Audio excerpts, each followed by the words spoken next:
So you have decided to buy a business. Congratulations, you have made a great decision. But before you do that, in this video, I'm gonna go over the 10 things you absolutely need to know before you buy a business.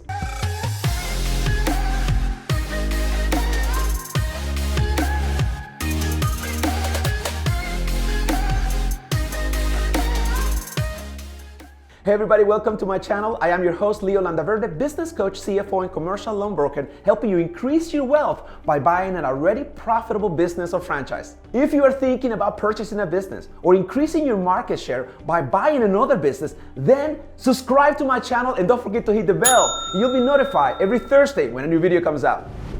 Here are the 10 things you need to know. Number 1, why is the business for sale? Now, is the business losing money? Is there a family emergency? Is the owner just tired of running the business? Is this something because the economy has changed and made the business obsolete? All of the things you need to know. You need to go into this with eyes wide open. And you're looking for the perfect opportunity. And the why is very important because it sets the tone of the transaction. If the why doesn't make sense to you, then that should be a red flag. Number 2, the price. Is the price right? So I'm gonna do a video next week when I'm gonna dive much deeper into pricing of a business, whether there's multiples of revenue, multiples of EBITDA, or multiples of sales discretionary cash flow. But for what you need to know for right now is price is very important, and beauty is in the eye of the beholder. Right? You really want to buy a business where the price makes sense because 9 out of 10, you're probably going to need to finance that business and the cash flow has to be there. The business must be profitable. And if the business is not profitable, we'll go back to number 1. Why is the business for sale? Are you trying to buy the asset, etc.? So price is very important and you want to buy a business that is just shy of the average. You don't want to buy a business that is overpriced. And you don't want to buy a business that is severely underpriced because there's something that is going to be amiss. You're going to buy a business that is just priced right. And to price it right, you need to know the standard in the industry for that industry vertical. For instance, restaurants. There's a standard how restaurants are selling. There's a formula for the multiples of revenue, the multiples of EBITDA, or the seller discretionary cash flow, or seller discretionary income. So you need to understand the industry and understand how it's priced in the industry, and that'll be a guiding post. Number 3, how long has the business been in business? No pun intended.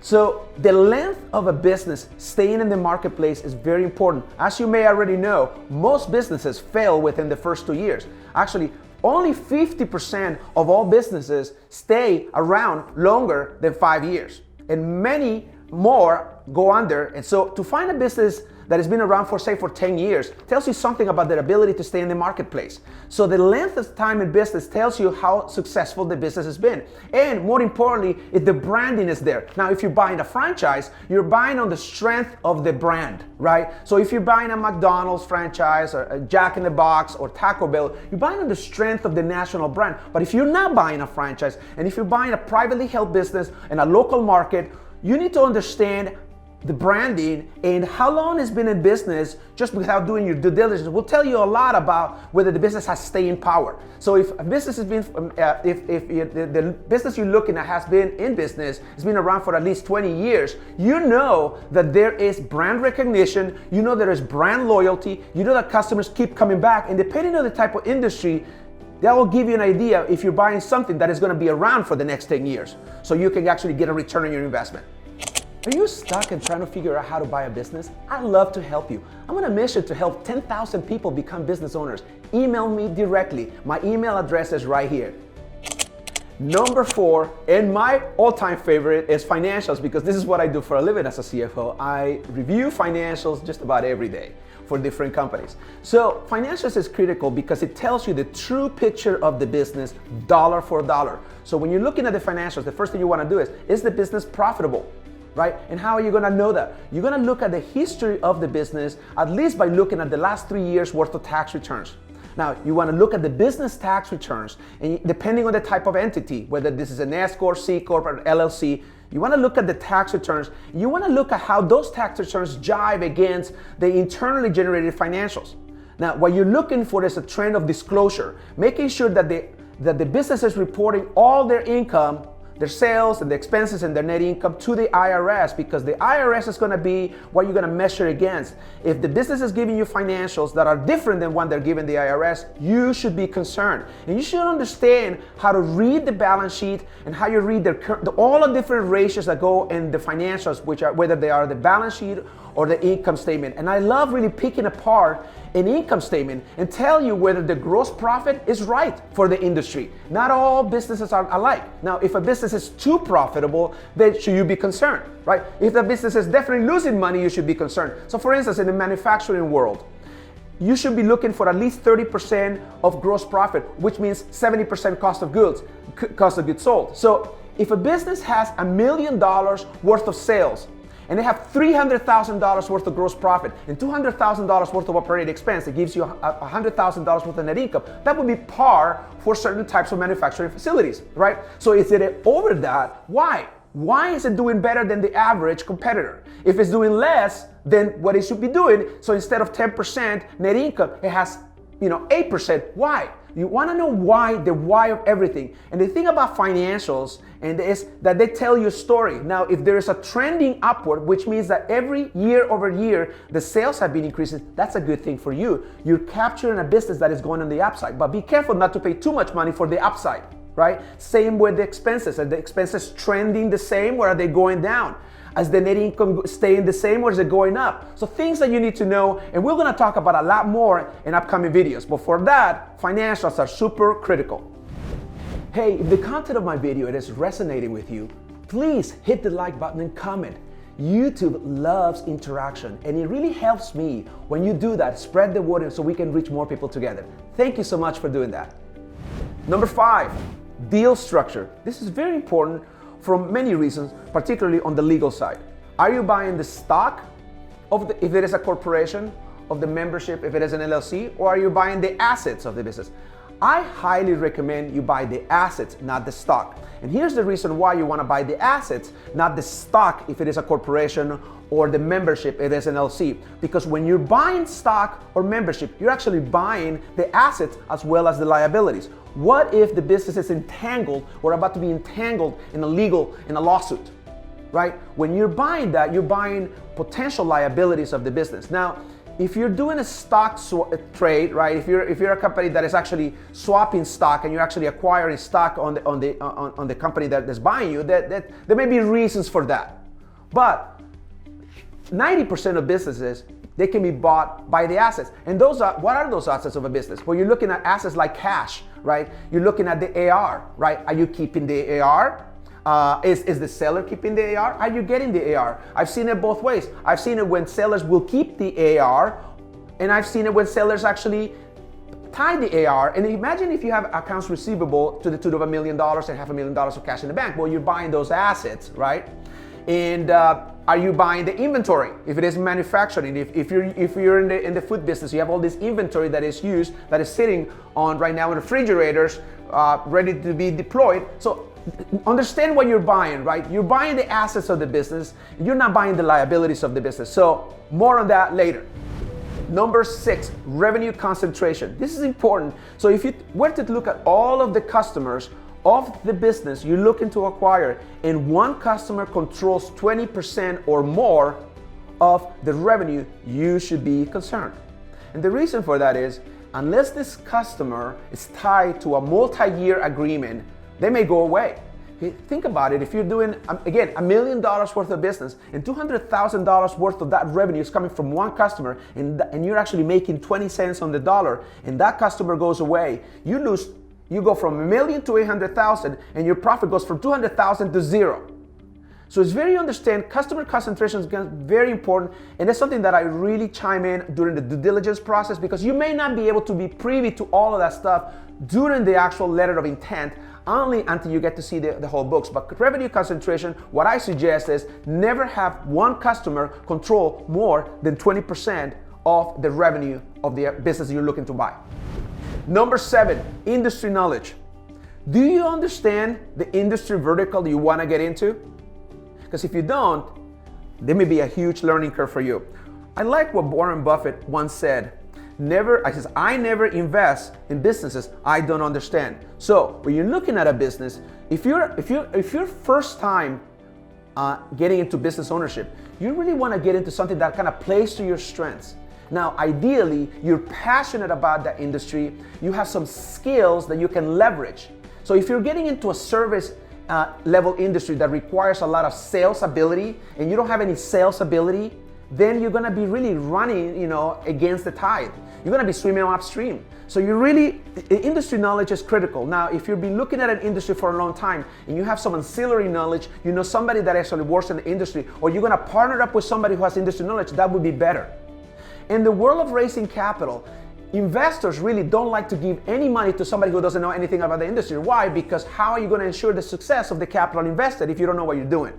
So it behooves you to understand and go level, because if you understand an industry, you're going to understand the nuances of the changes of the trends, right? If you see that there's a trend in an industry that is going, for instance, there are industries right now that have been hit hard by the pandemic, right? And there are some extra expenses in the industry that they didn't have 2 years ago that they have to account for. Now, if you haven't been in the industry or don't know the industry, you're not going to understand the difference in the increased cost. Now, how are you going to be able to stay profitable with the increased cost? Something has to give, right? You would have to increase your prices. So say you're buying a business and the prices have not been increased in 20 years because the selling owner does not want to upset any customers, then you will have to increase your prices. What will happen to that book of business? Things for you to consider. So I just want to make you think about that.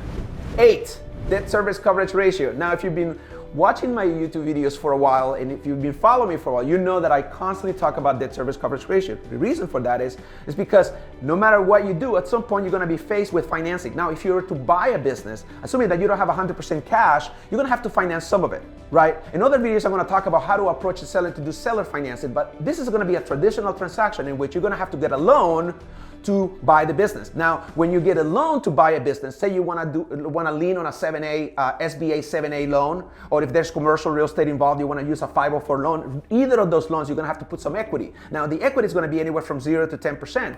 So if you're buying a $5 million business, you're going to have cash on hand of about $500,000 plus working capital for another 6 months to fund your interest and principal payments. So think about that, right?